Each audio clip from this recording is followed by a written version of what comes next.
माननीय सभापती महोदय, माननीय विरोधी पक्षनेत्यांनी जी लक्षवेधी आणली आहे, या लक्षवेधीमध्ये जे या ठिकाणी विट्स हॉटेल आहे याबद्दलची संपूर्ण निविदा प्रक्रिया रद्द झाली आहे। त्यामुळे ती निविदाच नाही आहे, ती आता प्रक्रियाच रद्द झाली आहे। त्या निविदा प्रक्रिया रद्द झालेल्या विषयामध्ये आणि आपण आता माननीय विरोधी पक्षनेत्यांनी म्हटलं आहे की ही निविदा प्रक्रिया रद्द झाली आहे। 2018चं व्हॅल्युएशन का घेतलं आणि 2025चं का केलं नाही, तर यामध्ये 2018 ते 25 या काळामध्ये या हॉटेलकरता 6 वेळा निविदा काढल्या। 2018च्या व्हॅल्युएशन प्रमाणेच त्या ठिकाणी 2025च्या 6 निविदेत कुणी याला भाग घ्यायला तयार नाही।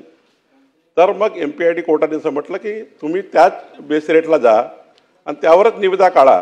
त्यामुळे या निविदा काढताना 6 वेळा कुठेही त्या ठिकाणी माननीय विरोधी पक्षनेते की यामध्ये कोणीच येत नव्हतं म्हणून MPID कोर्टाने स्वतः म्हटलं आणि आमचे महसूल विभागाचे AGO काय आहेत त्याला नेमला गेला आहे MPID कोर्टातर्फे। हा विषय आमचा नाहीच आहे, पण स्वतः MPID कोर्टाने आमच्या उपविभागाधिकाऱ्यांना हे नेमलं प्राधिकरण म्हणून, सक्षम प्राधिकारी म्हणून, आणि त्यामुळे हा निविदा काढतो। तर या ठिकाणी ही गोष्ट खरी आहे की आपल्याला जर निविदा रद्दच झाली आहे तर या निविदेचा पुन्हा आपण निविदा काढताना जे काही या ठिकाणी आपले मुद्दे आहे त्या मुद्द्यावर निश्चितपणे पुन्हा एकदा विचार करून पुढची कारवाई आपण करू। पण ही रद्द झालेल्या निविदेमध्ये मला वाटतं आता याच्यामध्ये जर निविदा पूर्ण झाली असती, शासनाची काही फसवणूक झाली असती, 6600 जे याचे शेअर होल्डर आहे, खरा मुद्दा काय याच्यात की आपल्या सर्वांनी कुणाची काळजी घ्यायची आहे। जे 6600 गुंतवणूकदारांनी या कंपनीमध्ये जे इन्व्हेस्टमेंट केलं आहे आणि या कंपनीने काय केलं, जी धनदा आहे, धनदा कॉर्पोरेशन यांनी 6600 लोकांकडनं 13% व्याजाने 270 कोटी रुपये घेतले आणि या शेअर होल्डर जे आहे हे विचाराचा वनवन फिरून राहिले।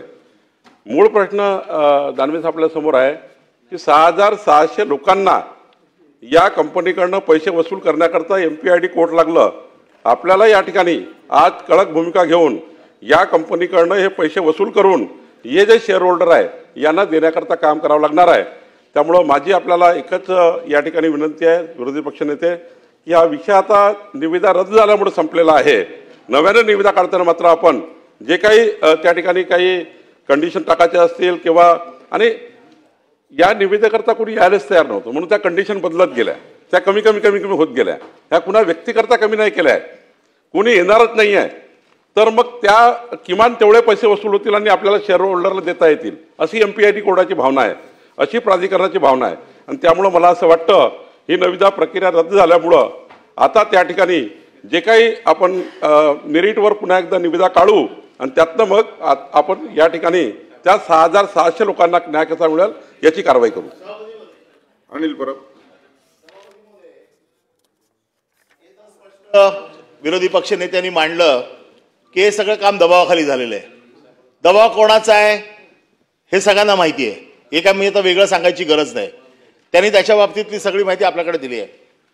मंत्री महोदयांनी उत्तर काय दिलंय की काळजी कोणाची घ्यायची आहे, ज्यांनी त्या धनदा कंपनीमध्ये पैसे गुंतवले ते सर्वसाधारण गरीब लोक आहेत, त्यांचीच काळजी ना तुम्हाला।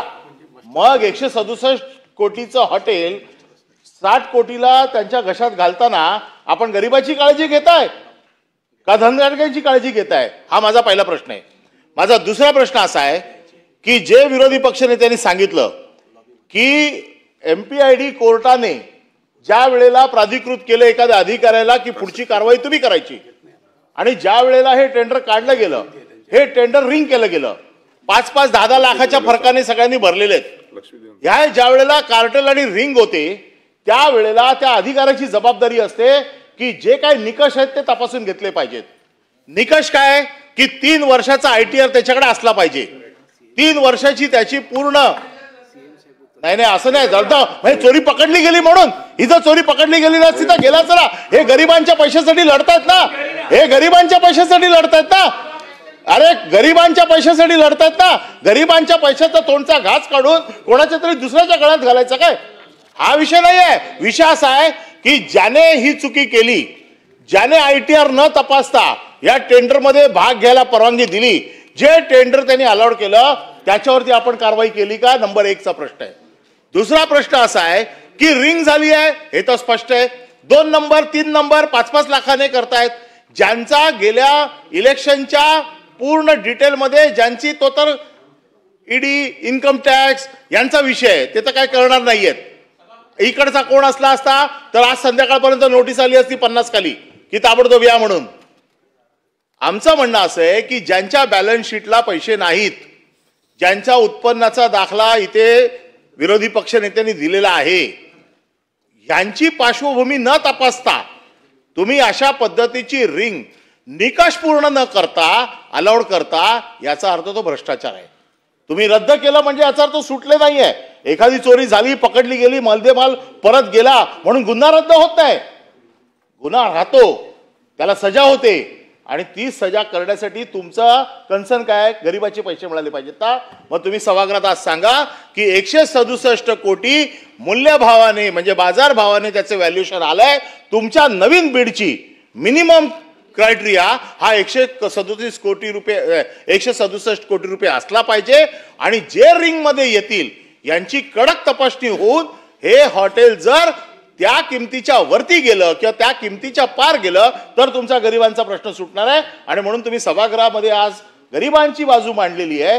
तर गरिबांना न्याय देण्यासाठी तुम्ही जी मूळ किंमत त्याची आहे ती तुम्ही वसूल करणार का? आणि ज्याने हे काम केलं, ज्याने ही रिंग अलाउड केली, त्याच्यावरती तुम्ही काय कारवाई करणार? मंत्री महोदय.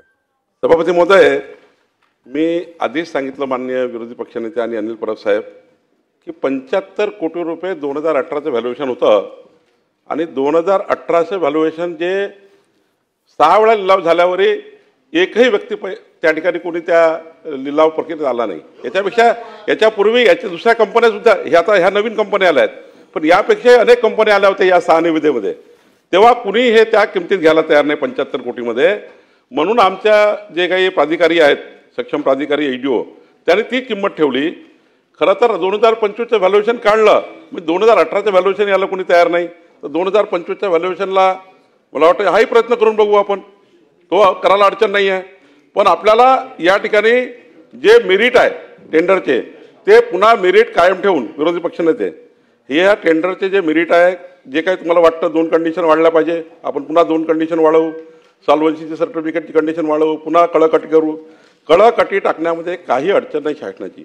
यामध्ये अजून 2 कंडिशन वाढवून देऊ, मेरिटवर झालं पाहिजे. मी या मताही सहमत आहे की आमच्या सक्षम प्राधिकाऱ्यांनी मेरिटवर हे करू. फक्त या ठिकाणी मला डाऊट एवढाच आहे सभागृहासमोर सांगण्याकरता, 75 कोटीमध्ये 6 वेळा काढलं तेव्हा ही कंपनी सिद्धांत वगैरे कोणी नव्हती. यापूर्वी अनेक कंपन्या मोठ्या मोठ्या आल्या होत्या आणि चांगल्या नामांकित कंपन्या आल्या होत्या, त्यांनी घेतलं नाही. मला असं वाटतं की आपण 2025चं व्हॅल्युएशनचा पुन्हा करू, पुन्हा प्रयत्न करू, कंडिशन चांगल्या ठेवू. पण आत्ता माझं या ठिकाणी सभागृह हेच सांगत आहे की या ठिकाणी निविदा प्रक्रिया रद्द झाली आहे, कोणताही घोटाळा झाला नाही. फक्त 6600 लोकांना नाही. अनिल परब साहेब, नाही ती प्रक्रिया रद्द झाली. प्रक्रिया झाली असती,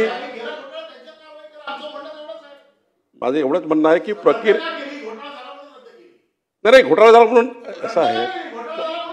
जी कंपन्या आल्या त्यांनी जे 25% पैसे ते भरले नाही.